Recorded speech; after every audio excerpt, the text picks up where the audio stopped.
हम सब ने सुना है, जैसा करोगे वैसा पाओगे। ये कोई धार्मिक मंत्र नहीं, बल्कि जीवन का वैज्ञानिक सिद्धांत है। कर्म केवल वो नहीं जो हम हाथों से करते हैं, बल्कि हमारे विचार, हमारी भावनाएं, हमारे निर्णय भी कर्म ही हैं। हर क्षण हम कुछ न कुछ कर्म कर रहे हैं। कर्म का फल कोई जादू नहीं है, न ही कोई ऊपर बैठा भगवान बैठकर हमें सजा या इनाम देता है। हमारे कर्मों का फल हमारे ही भीतर पलता है, हमारी सोच में, हमारे व्यवहार में, हमारी शांति में। अगर हम मेहनत, ईमानदारी और सच्चाई से काम करते हैं तो हो सकता है बाहर सफलता थोड़ी देर से आए, लेकिन मन के अंदर जो संतोष और आत्मविश्वास पैदा होता है वही असली फल है। वहीं अगर हम चालाकी से, झूठ से या दूसरों का हक छीनकर कुछ हासिल करते हैं तो बाहर भले तालियां बजे, पर भीतर एक खालीपन, एक डर हमेशा बना रहता है। सच तो ये है कि हमारा हर कर्म उसी पल अपना फल देना शुरू कर देता है, क्योंकि हर काम आपके मन की स्थिति को बदलता है। या तो वो आपको और ज़्यादा मजबूत, शांत और खुश बनाता है, या फिर बेचैन, डरा हुआ और थका थका। इसलिए हमें फल की चिंता किए बगैर अपने कर्म को पूरी लगन से करना चाहिए, क्योंकि जब कर्म सही होता है तो फल अपने आप सुंदर होता है। फिर चाहे वो बाहर दिखे या ना दिखे, भीतर की शांति, आत्मसम्मान और संतोष ही सबसे बड़ा इनाम है। कर्मयोग का सिद्धांत कहता है, फल की चिंता मत करो। कर्मयोग का अर्थ है निष्काम भाव से कर्म करते रहना। जब हम फल की चिंता किए बिना अपना कर्म करते हैं तो हमारा मन शांत रहता है और हम तनाव मुक्त हो जाते हैं। कर्म का फल तुरंत नहीं मिलता, लेकिन यह कभी व्यर्थ नहीं जाता। हर अच्छा कर्म जैसे एक बीज होता है, वह धीरे धीरे बढ़ता है और एक दिन अपने फल देता है। कभी कभी हमें उस फल का पता नहीं चलता, क्योंकि वह किसी और रूप में आ सकता है।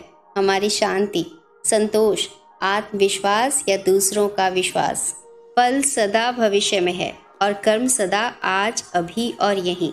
इसलिए जो कर्म में आनंद का अनुभव नहीं करेगा वह फल से भी कभी संतुष्ट नहीं हो सकता। एक किसान था। हर सुबह जब वह खेत पर जाता तो बीज हाथ में लेता और हल्के से मुस्कुराते हुए कहता, जो बोऊंगा वही उगेगा, जो दूंगा वही लौटेगा। वो बीज बोता बड़े प्रेम से, ध्यान से। वो जानता था ये सिर्फ गेहूं नहीं है, यह मेरा कर्म है। ये जो मिट्टी है यह कोई बाहर की धरती नहीं, ये मेरा अंतर मन है। जो बोऊंगा उसमें वही पनपेगा। दूसरी ओर उसका पड़ोसी था। हमेशा भागता, परेशान रहता, शिकायत करता। कभी कहता भगवान ने दिया नहीं, कभी कहता किस्मत खराब है। वो बीज खेतों में ऐसे फेंकता जैसे कोई बोझ उतार रहा हो। उसे कभी कुछ नहीं मिला, क्योंकि उसने कुछ दिया ही नहीं। यही जीवन का सूत्र है, जैसा करोगे वैसा भरोगे, जो बोओगे वही काटोगे। अपने हर कर्म को एक बीज मानो। विचार भी बीज हैं, शब्द भी बीज हैं। प्रेम दोगे प्रेम लौटेगा, द्वेष दोगे द्वेष लौटेगा। आप क्रोध करते हैं वह आपको ही जलाता है, आप प्रेम करते हैं वह आपको ही खिला देता है। जो कुछ आप दुनिया को देते हैं वही आपकी ओर लौटता है। दूसरों को देने से पहले खुद को देखिए, क्या आप उसे लेने के लिए तैयार हैं।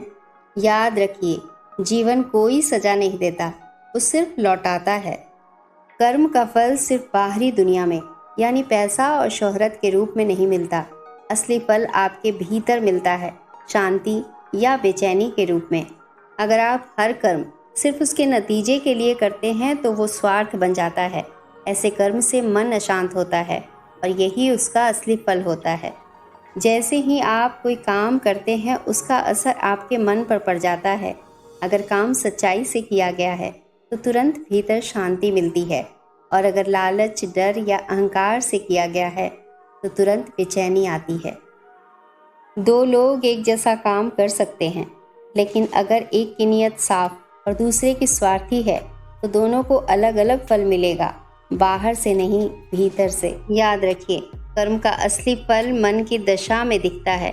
शांति मिले तो समझिए कर्म ठीक था, बेचैनी और अशांति मिले तो समझिए सुधार की ज़रूरत है। कर्म करो पर उम्मीदों का बोझ मत डालो, फल तब भी मिलेगा जब तुम भूल चुके होगे। फिर मिलेंगे दोस्तों अगली वीडियो में। तब तक के लिए नमस्कार।